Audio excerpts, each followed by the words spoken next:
queria já justificar isso, né, para as pessoas, por uma questão de saúde. Meu companheiro está com Covid, e aí nós estamos parados, está numa casa com uma parte da família que está com Covid e a gente aqui, então estamos só nós dois. Isso. E, então, enfim, queria só explicar por que o José participará desse momento. Acho que eu já agradeci a organização e queria dizer que a minha fala acho que destoa um pouco no sentido de pensar um estudo de caso, né? Eu trabalho com iconografia há algum tempo. Esse tem sido um exercício desde a minha graduação. Muitos autores que trabalham com iconografia eu conheci no grupo de pesquisa, onde conheci Márcia Valéria, e um grupo de pesquisa coordenado pela professora Maria Beatriz Melo Souza. Então, parte do que eu apresento hoje é muito do que eu venho pensando ao longo do tempo, especialmente no que se refere à pesquisa e à abordagem prática de alguns conceitos. Eu queria começar usando uma frase que eu gosto muito, que é do Hans Belting, no livro que chama O Fim da História da Arte. Ele diz: por que deveria haver tantos tipos de arte, todos absorvidos por uma única teoria? Eu acho que esse é o nosso desafio enquanto historiadores da arte em pleno século XXI, lidando com as questões que se apresentam aqui. Né? José, fala baixo, por favor. Só fala mais baixo. Tá bom, tá bom. E aí, se a gente pensar a ideia que o Panofsky propõe, né, o que ele formaliza de um método iconográfico, pensando na lógica da etapa pré-iconográfica, a etapa iconográfica e a etapa iconológica, né? Como camadas, como se a gente pudesse pensar a superfície, né? uma primeira parte de um mergulho, né? e um mergulho mais profundo na obra. Acho que a gente tem um desafio, né? Que é até que ponto nós conseguimos mergulhar nas mesmas águas que mergulharam as pessoas que viveram na época que aquela obra foi criada, ou mais do que isso, considerando o anacronismo inerente a essa obra, como que essa água vai mudando, né? Junto com a obra. Dois autores que eu, logo que comecei a estudar a história da arte, que eu lia muito, e que me intrigavam, era o Wölffli, né, que é um formalista. Fernando ri quando eu falo do Wölffli, que eu sempre digo que o Wölffli acalma o coração. Né? É um autor que a gente lê, que ele coloca tudo no seu devido lugar, e você fala: ótimo, entendi tudo, está perfeito. É forma aberta, forma fechada, perfeitamente.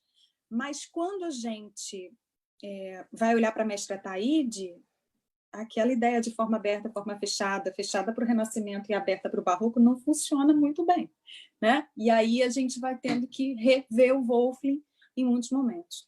E um segundo autor é o Panofsky, né? que eu li muito, que me intrigava muito, especialmente pelo modo como ele construiu o pensamento, que era um movimento. Ele partia de um ponto, fazia um movimento cíclico. Você está adorando, que bom. Um movimento cíclico. José, um pouco mais baixo, por favor. Ele está desde o início, gente. Então, agora ele resolveu que ele vai participar. Como que a gente pode pensar esse movimento de faça um caminho e volte ao início? É um pouco essa ideia que o Panofsky propõe. Pode ter o seu iPad, por favor? Então, bota ele aqui do meu lado e fica vendo aqui. Você não prefere trabalhar comigo? Pode ser? E aí, eu fiquei pensando nessa volta que o Panofsky faz muitas vezes com a gente, que é quase que um jogo de erudição, né? Ele faz um movimento e retorna ao ponto inicial.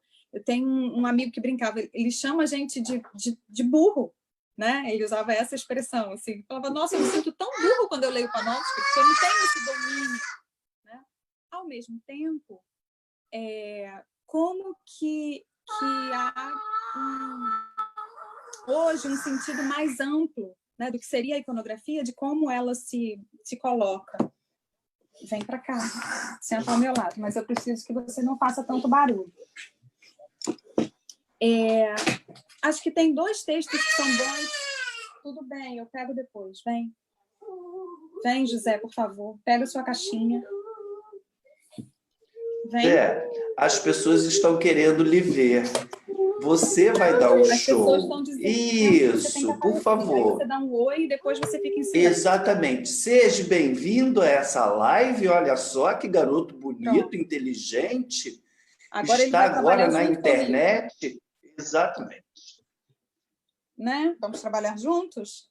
Sim, Pronto. sim, vamos. Então, enquanto eu estiver falando, você fica vendo aqui, tá bom? Mamãe, eu vou pensar qual o bichinho que eu quero. Tá bom, pensa aí. E aí, quando a gente pensa nessa lógica dos níveis de significados que o Panofsky constrói de uma maneira quase cíclica, o meu desafio, né, tem sido, além de ler, claro, os críticos... Mais baixo, por favor. O pensamento crítico, então a gente tem textos desde o Gombrich até o Didi Uberman, né, fazendo críticas à iconografia. Eu fico levantando uma série de perguntas para mim mesma e que aí me permito compartilhar, né, que é entender como que esses níveis de significados são construídos e até que ponto, para seguir essa lógica, nós os tornamos muitas vezes artificiais. Como que a gente diz, por exemplo, de uma etapa pré-iconográfica, que seria dizer, eu vejo ali um homem segurando uma grelha, mas eu automaticamente olho para esse homem e já vejo São Lourenço, né? Para falar de uma pseudo-pintura de São Lourenço aqui, mas como que a gente já tem, né, vamos dizer, um passo nesse repertório, e depois como que a gente mergulha. E acho que esse é o desafio, entender esse campo da iconologia. E aí, a iconologia, a iconografia atendem a que tempo? Né? A quais perguntas? A perguntas de que época? Né? Eu fico me perguntando muito como o Panofsky associa ou compreende o tempo. Eu quero sair daqui. Você quer desenhar? Não? Eu posso te emprestar, se você quiser. Ó. Tem alguns aqui. Como que é possível pensar a iconologia para uma arte que está além do Renascimento? Né? Ou seja, o Barroco. Dá conta, né? Como que a gente foi esticando, vamos dizer assim, o que o Panofsky propõe inicialmente para o Renascimento, para outras épocas, e aí a gente segue com essa teoria e atravessa o oceano. É um pouco essa dúvida, né? Como que a gente pensa a iconografia para discutir uma arte que a gente já chamou de arte colonial. Eu quero sair daqui. Pode sair, sai pelo outro lado. De uma arte luso-brasileira, né? Quais são as possibilidades que a gente tem de pensar essa arte luso-brasileira ou essa arte dita colonial? Porque uma coisa é pensar que vem algo de algum lugar, ou seja, uma obra que é deslocada de Portugal para cá, no caso da azulejaria, por exemplo, ou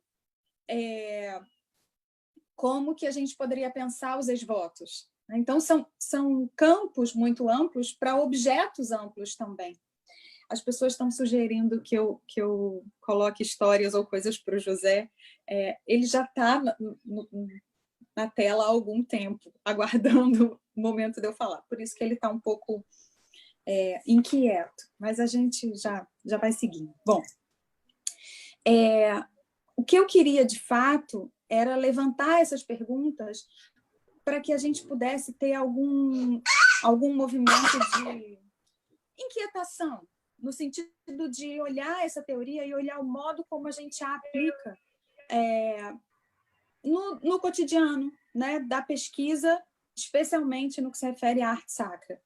Então, como que a gente pode pensar essas perspectivas da arte dita colonial para uma história da arte no Brasil, ou mesmo para uma história da arte do Brasil, na medida que ela é feita e pensada por brasileiros? Né? O que nós temos como contribuição nesse desafio que é construir uma historicidade para os objetos? Até que fato nós consideramos o que cabe às obras, né? Ou seja, nós de fato consideramos as nossas obras, ou a gente traduz ou pega algo que vem, né, de um conhecimento já europeu e aplica, né, ao nosso tempo, ou mesmo ao nosso espaço, se a gente preferir tratar assim. Como que a gente poderia produzir análises, se é que é possível usar o termo genuinamente, né? Mas análises mais brasileiras do ponto de vista metodológico e teórico, na perspectiva da história social, por exemplo, são mundos completamente diferentes, né? O mundo colonial brasileiro era um mundo escravista. Como que a gente pensa essas populações? Como que a gente pensa a igreja em relação a essas populações escravizadas? Então, muitos aspectos a gente pode ir desdobrando e que, ainda que a gente pense que estão distantes, fácil, estão associados ao que a gente poderia classificar, de acordo com Panofsky, numa etapa iconológica, né? Ou seja, nesse mergulho mais profundo. Outra questão que eu acho boa para a gente pensar é como que a gente pode conectar os sentidos que foram construídos pela historiografia da arte no Brasil ao longo dos anos com a consolidação da própria disciplina, respeitando, claro, as nossas especificidades. Então, muitas vezes, o que a gente percebe é um discurso, vou usar um termo panofskiano, né? Um discurso iconográfico, quando a gente está aplicando um sentido que é profundamente wolfliano, né? Ou wolfliniano. A gente está fazendo ainda a atribuição de obra. Isso é tão importante? Isso é tão necessário? Ou quais são as perguntas que nos movem? Acho que esse é um dado interessante da gente ter para pensar os limites e os desafios dessa nossa iconografia. Né? Ela tem um processo de deslocamento de espaço, ela tem uma historicidade, um anacronismo inerente a ela, que é o passar do tempo. Essas obras continuam lá. Né? O quanto que nós precisamos fazer pequenos exercícios mentais. Então, um movimento que eu sempre faço com os meus alunos, quando vamos ao Mosteiro de São Bento, eu digo a todos eles, fechem os olhos e imaginem que essa igreja não tem nenhum banco. Uma tolice. Mas isso dá a gente uma dimensão de movimentação no espaço que é completamente distinta de alguém que entra numa igreja e tem lá os bancos virados para o altar principal. Então, como que a gente trata, né, dessa iconografia ou aplica essa iconografia muito pautada no Panofsky, mas com um pano de fundo que ainda é muito formal. Né? Como que a gente pode pensar... Já vamos terminar. Que a história da arte tem profunda relação com o seu tempo. José, por favor. O seu é esse, o meu é esse. Respeita. Mas todo mundo tem que chegar, porque eu não estou ouvindo o meu bichinho. Porque está muito baixo. Espera aí. Pronto, agora está melhor. Desculpa, gente. Como que a história da arte, e eu não consigo ver de outra maneira, tem profunda relação com o tempo, não só do objeto que foi criado, mas, sobretudo, com o tempo do historiador da arte. Então, como nós nos vemos como historiadores da arte, nos colocamos como historiadores da arte e levantamos perguntas para essas obras. Então, muitas vezes a gente vê um texto contemporâneo que levanta as mesmas perguntas que alguém na década de 40, na década de 30, vou dizer do século passado, isso não é uma crítica, eu também sou dessa época, mas como que a gente ainda levanta as mesmas questões, né? O que de fato a gente tem para perguntar para essas obras e aí construir saberes a partir das nossas perguntas? Tudo bem, deita aqui no meu colo. Né? Que perguntas são essas que nós forjamos? E será que elas são as mesmas do mundo europeu? Será que nós, brasileiros, com todas as nossas especificidades e questões, não estamos produzindo ou reproduzindo uma história da arte genuinamente eurocêntrica? Acho que esse é um desafio, e aí digo isso porque é um desafio para mim também, né? Não me coloco fora desse desafio. Essa tem sido, acho que uma questão que eu me coloco, porque também, dentre os objetos com os quais trabalho, estão azulejos portugueses, né? Ou seja, o que a gente poderia chamar de uma arte religiosa, não vou dizer uma arte sacra, mas uma arte religiosa. Então, que tem uma conotação religiosa, tem um sentido religioso, mas que foi também sendo apropriado e reapropriado ao longo do tempo. Então, enfim, apresentei as questões com um pouco de rapidez aqui, dadas as condições, mas a ideia era, sobretudo, respeitar o tempo que a gente tinha e, de fato, levantar um problema para uma conversa. Né? Acho que, em tempos de pandemia, de isolamento, nós aqui estamos há 2 semanas, nós dois completamente isolados de todos, assim, nem mais ninguém, né, da família a gente encontra, mas, sobretudo, nessas discussões, a gente fica muito só, né? O processo de leitura é muito solitário. Então, fiquei pensando que esse seria um bom momento de conversa, né? De levantar perguntas e de dar pontapé para a conversa. Mamãe, eu queria isso daqui, isso é muito legal. Acho que agora é contigo. Eu quero desenhar. Olha só, Um desenho. eu vou passar a palavra para o professor Pedro, mas esse é um bastidor do período de distanciamento social que vai ficar na história. Daqui a alguns anos, seu filho irá ver, né? E vai dizer assim, ai meu Deus, o que eu fiz? Mas essa é a vida privada, né? Por favor, professor Pedro, para as Antes suas... A gente, nos bastidores, já enfrentamos vários tipos de imprevistos, Silvia, não se preocupe. Não, gente, eu super entendo que faz parte, assim. É só porque foi uma questão de tempo. Como a gente chegou cedo, ele estava quieto bastante tempo, mas é criança, e criança é inquieta. É isso mesmo. Se fosse quieto demais, eu ia ficar preocupada. Então, com certeza. Tá bem. Exatamente, é sinal que está saudável, e nesse momento isso é muito importante. A alegria e o sorriso. Professor Pedro, por favor, as suas considerações.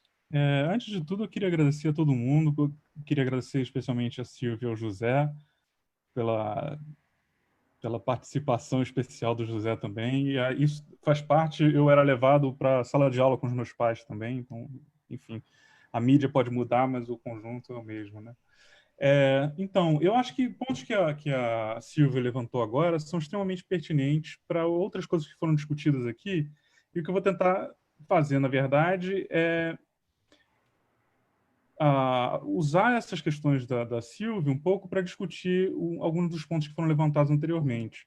Eu sempre tive muito interesse sobre essa iconografia e essa iconologia, que é uma iconologia que migra, né?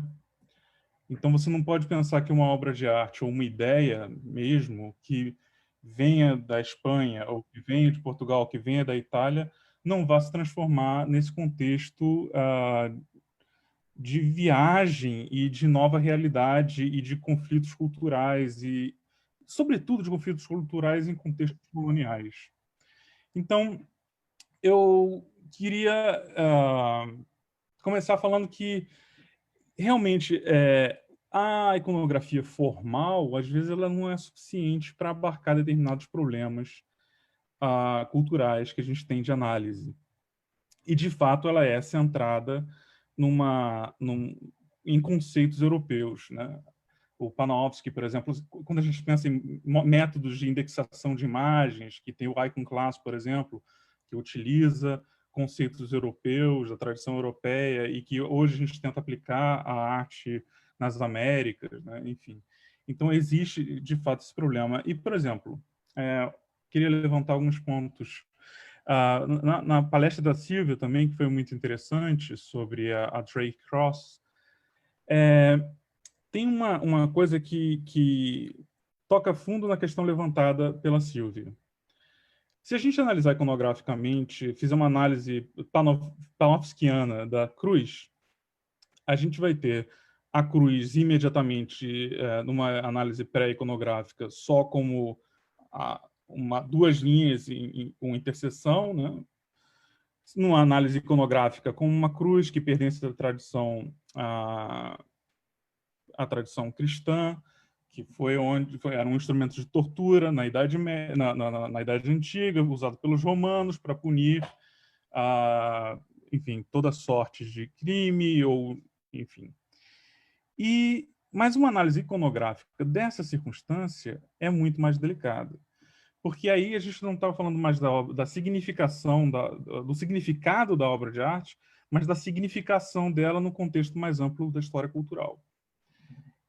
Por exemplo, o artigo do Richard White, que é mencionado pela Beatriz, ele fala dessa cruz sendo invisível, a princípio, porque ela foi coberta de vegetação, né? Embora fosse num lugar alto, ali de frente para a Bahia, em São Francisco, ele foi coberto por vegetação e agora fica mais ou menos centralizado dentro do parque, com cobertura vegetal ao redor. Mas ele tem um ponto extraordinário ali, no qual a Silvia tocou, que é o fato dele ter sido utilizado como um monumento de supremacia branca. Isso é indiscutível. Por quê? Porque ele era um monumento colocado num espaço territorial de superioridade em relação à cidade, a uma cidade que havia 40 anos atrás tinha sido conquistada do México. O México que tem uma tradição católica. Então você bota uma cruz anglicana, uma cruz anglo-saxônica, céltica, de origem cultural, mas desassociada já da cultura celta. Você coloca ela ali e você faz nela uma homenagem ao Drake, que foi, por acaso, mercador de escravos. Então, o objeto em si, o monumento em si, ele não está desassociado dessa história que existe ao redor dele, que não é mais iconográfica, necessariamente, mas é iconológica, ela tem relação com esse outro contexto muito mais amplo, né, e que hoje está em atrito. Né? Por que a gente tem que manter monumentos que têm esse caráter? E aí eu lembro para vocês, por exemplo, a gente fala da cruz de Cristo e de todas as qualidades extraordinárias que ela tem, e da sua importância histórica, da sua importância simbólica, e ao mesmo tempo é o mesmo símbolo utilizado, eu vou mostrar para vocês, só para a gente levantar essa discussão, né? Ele é o mesmo símbolo utilizado no contexto americano. Deixa eu ver se eu consigo dividir a minha tela. Acho que consigo. Vocês conseguem ver? Como um símbolo indiscutível da superioridade branca em relação à população afro-americana. Então ele toca vários sentimentos que não são levados em consideração nessa análise formal da arte, sobre a qual a Silvia falou também. Né? Então, eu acho que esse é um ponto central em como pensar essas obras, que são obras em contextos coloniais, ou ligeiramente pós-coloniais, se vocês quiserem, porque eu continuo entendendo como, inclusive, coloniais, como elas têm uma outra dimensão em relação à sua significação histórica. Então, voltando a um outro ponto, na palestra anterior, a palestra do Fabiano. Fabiano levantou a necessidade dessa aproximação entre a história dos livros e a circulação dos livros e a história da arte. E ele é outro ponto no qual as nossas conversas todas se aproximam, né? Porque, por exemplo, tem capas de frontispícios de livros jesuítas, principalmente, entre outros, o Ginásio Paciência aí do Jeremias Drexel, que foram utilizados como modelo para pinturas coloniais em Cusco, no Peru. Eu estou falando, por exemplo, da cela do Padre Salamanca, em Cusco. E que o contexto em que você interpreta essa obra muda dramaticamente pelo lugar onde ela foi pintada, né? O meio, que houve uma transição do meio impresso para o meio pintado, para o meio material, né? E que essa transição não é só uma transformação de meio. A gente ainda continua com isso, a mensagem é a mesma. A mensagem não é mais a mesma, porque agora ela está sobre a cela de um padre que vivia encarcerado ali e que refletia sobre aquela mesma imagem diariamente, né? Ela tem um outro contexto. Ela não é uma obra, não foi ali uma obra para ser apreciada por um público, mas por um indivíduo. Então tem uma diferença de público, você tem uma diferença de contexto em que essa obra produz significado. E eu acho que é central a gente entender essas circulações de imagem. Outro exemplo que é extraordinário é uma casa se chama... É uma casa era uma das casas de meditação, né? Que era uma prática comum jesuítica, mas as casas de meditação, havia uma casa de meditação para mulheres em Lima, no século XVIII. De novo, as imagens eram todas tomadas de livros, mas pintadas dentro da casa para produzir um efeito emocional nas pessoas, nas mulheres que iam praticar suas meditações, iam rezar nessas casas, a ponto de haver testemunhos escritos da emoção que elas sentiam ao ver essas imagens pintadas. Então, esse fenômeno, embora tenha utilizado imagens de origem europeia, tem um significado completamente transformado no contexto em que elas são utilizadas, na seleção dessas obras que são feitas e no impacto que elas criam. E aí eu vou voltando um pouco mais até a palestra do Vitor, que também tocou tangencialmente num desses pontos, e eu acho que é o fim da minha participação, que foi a referência a São Sebastião. Por que São Sebastião teria sido escolhido como patrono do Rio de Janeiro, né, da cidade do Rio de Janeiro? Então, tem algumas razões que são históricas, né, e que são religiosas. A primeira é a cidade foi fundada no dia de São Sebastião. A segunda é Sebastião era o nome do rei. E a terceira, que é extremamente importante do ponto de vista iconológico, é como foi martirizado São Sebastião? Com flechas, que eram as armas dos inimigos dos portugueses na formação histórica do Rio de Janeiro, né? Dentro do contexto da Guerra dos Tamoios, né? Enfim, que a gente conhece, todo mundo acho que conhece bem. Tudo.